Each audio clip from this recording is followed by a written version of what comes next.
Bonjour, aujourd'hui nous allons regarder comment créer un dépôt Git.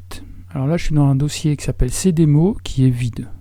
Donc on va utiliser la commande git init et par exemple hello. Cette commande permet d'initialiser dans le dossier, donc là le sous-dossier qui s'appelle hello, un nouveau dépôt Git. Donc là si je vais dans le dossier hello, je constate qu'il y a un sous-dossier qui s'appelle .git. Donc c'est les informations que Git va utiliser pour stocker tout ce qu'on fait. Donc ça c'est un sous-dossier, il ne faudra pas y toucher.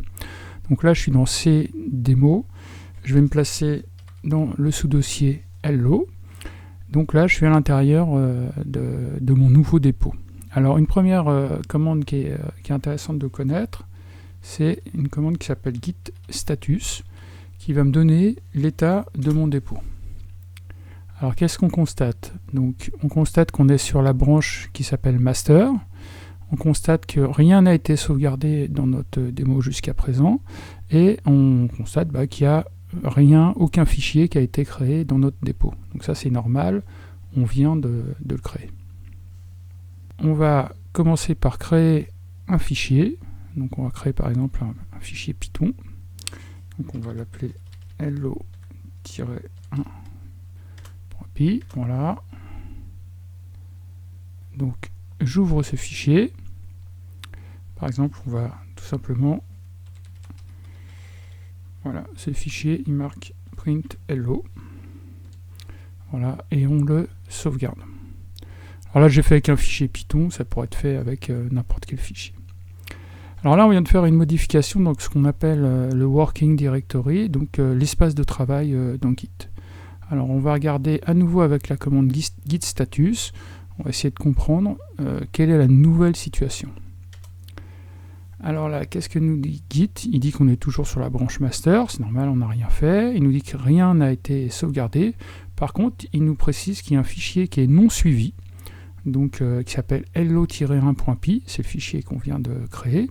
Et voilà, il y a ce fichier qui est là, dans notre espace de travail, mais il est actuellement pas suivi, pas sauvegardé par Git. Alors nous, qu'est-ce qu'on va faire? On va demander à Git de suivre ce fichier. Donc on va faire un git add, et là on met le nom du fichier qu'on a envie de suivre. Donc là je fais entrer. Suite à ça, rien de nouveau au niveau de l'interface, donc la commande s'est bien déroulée, et on va à nouveau faire un git status pour voir quel est maintenant l'état de notre dépôt. Alors ce qu'on constate par rapport à tout à l'heure, donc là on a fait le git add ici, le fichier qui était non suivi, comme on l'a ajouté, il devient un fichier qui est suivi, voilà, donc qui est affiché en vert, donc ça signifie que la prochaine fois qu'on fera une sauvegarde avec Git, cette modification va être prise en compte et enregistrée. Donc là, c'est ce qu'on va faire tout de suite. Donc on va faire ce qu'on appelle un commit. Donc c'est git commit. Après, obligation de mettre un message de commentaire. Donc là, par exemple, on va marquer ajout de hello-1. Voilà, on ajoute un fichier. Donc là, qu'est-ce qui se passe? Donc on voit, Git nous informe que le commit s'est bien déroulé. On a notre commentaire qu'on retrouve ici. Ici, donc sur la branche master, il y a donc un root commit, donc le premier commit qui vient d'être créé, et son identificateur commence par ce numéro-là. D'accord? Ça, c'est le début de ce qu'on appelle l'empreinte d'un commit ou un hash. Donc c'est ce qui permet d'identifier de manière unique une sauvegarde qui a été effectuée, un commit qui a été effectué dans notre dépôt Git.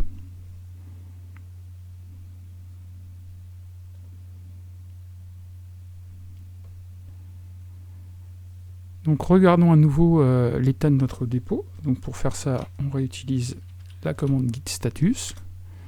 Alors qu'est-ce qu'il nous dit Git là au niveau du statut? C'est qu'on est sur la branche master, on n'a fait aucune action pour en changer. Il nous dit que rien n'est à committer, donc tout a déjà été sauvegardé, et il nous dit que notre working tree il est clean, c'est-à-dire qu'on n'a fait aucune modification actuellement dans notre espace de travail. C'est logique, on vient juste de faire une sauvegarde et on regarde le statut immédiatement après. Alors avant de finir, on va regarder une dernière chose.